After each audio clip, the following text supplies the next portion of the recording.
The Heroes of Olympus, Book 5, The Blood of Olympus, by Rick Riordan. Chapter 19, Piper. When she recounted her dream for Percy, the ship's toilets exploded. "No way you two are going down there alone," Percy said. Leo ran down the hall, waving a wrench. "Man, did you have to destroy the plumbing?" Percy ignored him. Water ran down the gangway. The hull rumbled as more pipes burst and sinks overflowed. Piper guessed that Percy hadn't meant to cause so much damage, but his glowering expression made her want to leave the ship as soon as possible. "We'll be all right," Annabeth told him. "Piper foresaw the two of us going down there, so that's what needs to happen." Percy glared at Piper like it was all her fault. "And this Mimas dude? I'm guessing he's a giant?" "Probably," she said. "Porphyrion called him our brother." "And a bronze statue surrounded by fire," Percy said. "And those other things you mentioned. Macchies?" "Makai," Piper said. "I think the word means battles in Greek, but I don't know how that applies exactly." "That's my point," Percy said. "We don't know what's down there. I'm going with you." "No." Annabeth put her hand on his arm. "If the giants want our blood, the last thing we need is a boy and a girl going down there together. Remember? They want one of each for their big sacrifice." "Then I'll get Jason," Percy said. "And the two of us—" "Seaweed Brain, are you implying that 2 boys can handle this better than 2 girls?" No. But... Annabeth kissed him. "We'll be back before you know it." Piper followed her upstairs before the whole lower deck could flood with toilet water. An hour or two later, the two of them stood on a hill overlooking the ruins of ancient Sparta. They'd already scouted the modern city, which, strangely, reminded Piper of Albuquerque. A bunch of low, boxy, whitewashed buildings sprawled across a plain at the foot of some purplish mountains. Annabeth had insisted on checking the archaeology museum, then the giant metal statue of the Spartan warrior in the public square, then the National Museum of Olives and Olive Oil. Yes, that was a real thing. Piper had learned more about olive oil than she ever wanted to know, but no giants attacked them. They found no statues of chained gods. Annabeth seemed reluctant to check the ruins on the edge of town, but finally they ran out of other places to look. There wasn't much to see. According to Annabeth, the hill they stood on had once been Sparta's Acropolis, its highest point and main fortress, but it was nothing like the massive Athenian Acropolis Piper had seen in her dreams. The weathered slope was covered with dead grass, rocks, and stunted olive trees. Below, ruins stretched out for maybe a quarter mile. Limestone blocks, a few broken walls, and some tiled holes in the ground like wells. Piper thought about her dad's most famous movie, King of Sparta, and how the Spartans were portrayed as invincible supermen. She found it sad that their legacy had been reduced to a field of rubble and a small modern town with an olive oil museum. She wiped the sweat from her forehead. "You'd think if there was a 30-foot-tall giant around, we'd see him." Annabeth stared at the distant shape of the Argo II floating above downtown Sparta. She fingered the red coral pendant on her necklace, a gift from Percy when they started dating. "You're thinking about Percy," Piper guessed. Annabeth nodded. Since she'd come back from Tartarus, Annabeth had told Piper a lot of scary things that had happened down there. At the top of her list, Percy controlling the tide of poison and suffocating the goddess Aklis. "He seems to be adjusting," Piper said. "He's smiling more often. You know he cares about you more than ever." Annabeth sat, her face suddenly pale. "I don't know why it's hitting me so hard all of a sudden. I can't quite get that memory out of my head. How Percy looked when he was standing at the edge of chaos." Maybe Piper was just picking up on Annabeth's uneasiness, but she started to feel agitated as well. She thought about what Jason had said last night. Part of me wanted to close my eyes and stop fighting. She had tried her best to reassure him, but still she worried. Like that Cherokee hunter who changed into a serpent, all demigods had their share of bad spirits inside. Fatal flaws. Some crises brought them out. Some lines shouldn't be crossed. If that was true for Jason, how could it not be true for Percy? The guy had literally been through hell and back. Even when he wasn't trying, he made the toilets explode.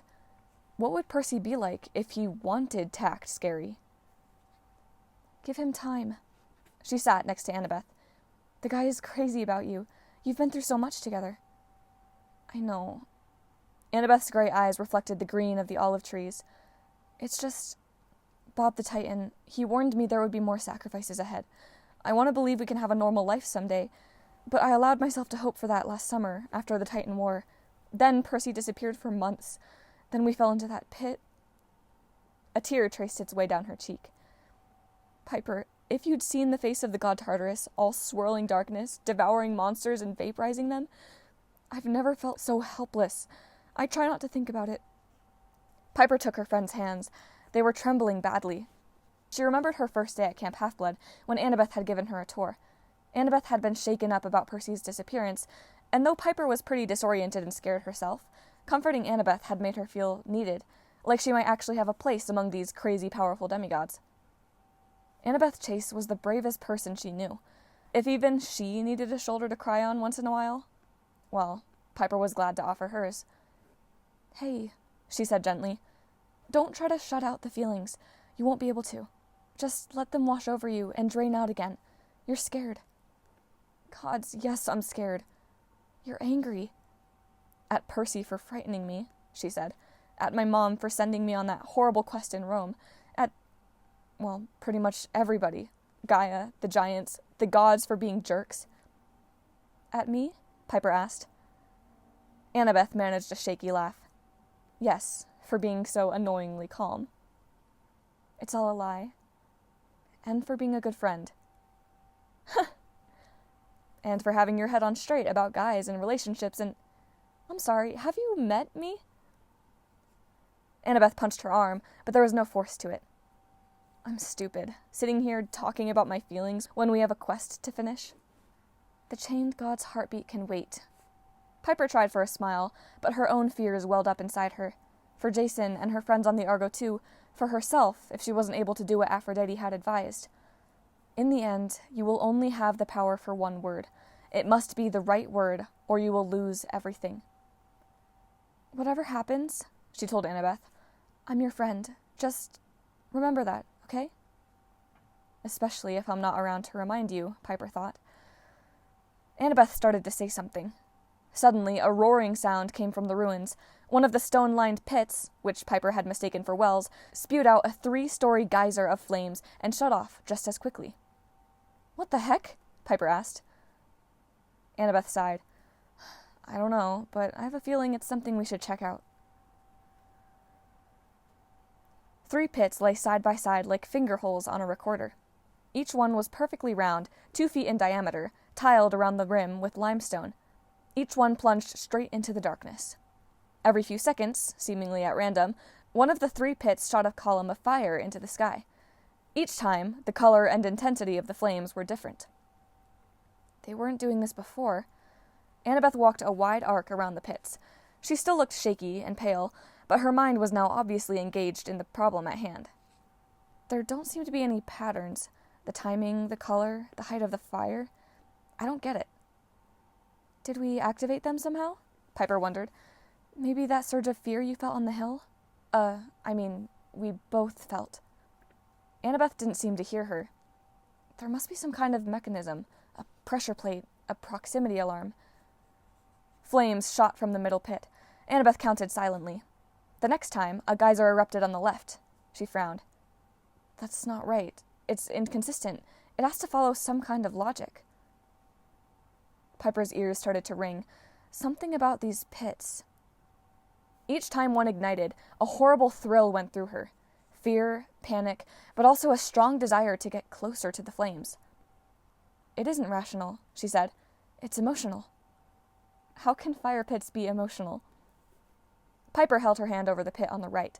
Instantly, flames leaped up. Piper barely had time to withdraw her fingers. Her nails steamed. "Piper!" Annabeth ran over. "What were you thinking?" "I wasn't. I was feeling. What we want is down there. These pits are the way in. I'll have to jump."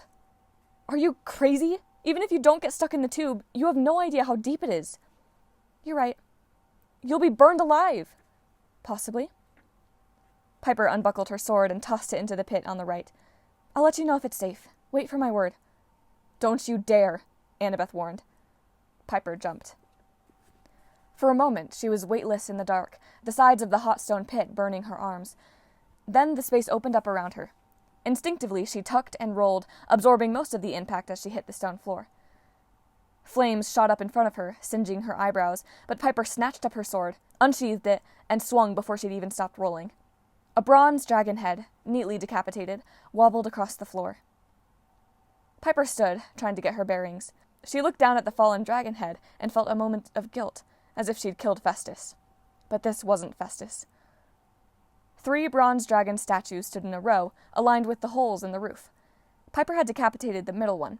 The 2 intact dragons were each 3 feet tall, their snouts pointed upward and their steaming mouths open.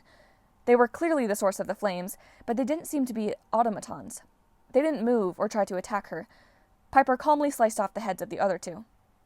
She waited. No more flames shot upward. "Piper?" Annabeth's voice echoed from far above, like she was yelling down a chimney. "Yeah?" Piper shouted. "Thank the gods. You okay?" "Yeah, hold on a sec." Her eyesight adjusted to the dark. She scanned the chamber. The only light came from her glowing blade and the openings above. The ceiling was about 30 feet high. By all rights, Piper should have broken both legs in the fall, but she wasn't going to complain. The chamber itself was round, about the size of a helicopter pad. The walls were made of rough-hewn stone blocks, chiseled with Greek inscriptions, thousands and thousands of them, like graffiti. At the far end of the room, on a stone dais, stood the human-sized bronze statue of a warrior. The god Ares, Piper guessed, with heavy bronze chains wrapped around his body, anchoring him to the floor. On either side of the statue loomed 2 dark doorways, each 10 feet high, with a gruesome stone face carved over the archway. The faces reminded Piper of gorgons, except they had lions' manes instead of snakes for hair. Piper suddenly felt very much alone. "Annabeth," she called. "It's a long drop, but it's safe to come down. Maybe, you have a rope you can fasten so we can get back up?" "On it." A few minutes later, a rope dropped from the center pit. Annabeth shinnied down. "Piper McLean," she grumbled. "That was without a doubt the dumbest risk I've ever seen anyone take, and I date a dumb risk-taker." "Thank you." Piper nudged the nearest decapitated dragon head with her foot. "I'm guessing these are the dragons of Ares. That's one of his sacred animals, right? And there's the chain god himself. Where do you think those doorways—" Piper held up her hand. "Do you hear that?" The sound was like a drum beat, with a metallic echo. "It's coming from inside the statue," Piper decided. "The heartbeat of the chained god." Annabeth unsheathed her drakenbone sword. In the dim light, her face was ghostly pale, her eyes colorless. I don't like this, Piper. We need to leave." The rational part of Piper agreed. Her skin crawled. Her legs ached to run. But something about this room felt strangely familiar. "The shrine is ramping up our emotions," she said. "It's like being around my mom, except this place radiates fear, not love. That's why you started feeling overwhelmed on the hill. Down here, it's 1,000 times stronger." Annabeth scanned the walls. "Okay, we need a plan to get the statue out. Maybe haul it up with the rope, but... Wait." Piper glanced at the snarling stone faces above the doorways. "A shrine that radiates fear. Ares had 2 divine sons, didn't he?" "Phobos and Deimos." Annabeth shivered. "Panic and fear. Percy met them once in Staten Island." Piper decided not to ask what the twin gods of panic and fear had been doing in Staten Island. "I think those are their faces above the doors. This place isn't just a shrine to Ares. It's a temple of fear." Deep laughter echoed through the chamber. On Piper's right, a giant appeared. He didn't come through either doorway. He simply emerged from the darkness as if he'd been camouflaged against the wall. He was small for a giant, perhaps 25 feet tall, which would give him enough room to swing the massive sledgehammer in his hands. His armor, his skin, and his dragon-scale legs were all the color of charcoal. Copper wires and smashed circuit boards glittered in the braids of his oil-black hair. "Very good, child of Aphrodite," the giant smiled. "This is indeed the Temple of Fear, and I am here to make you believers."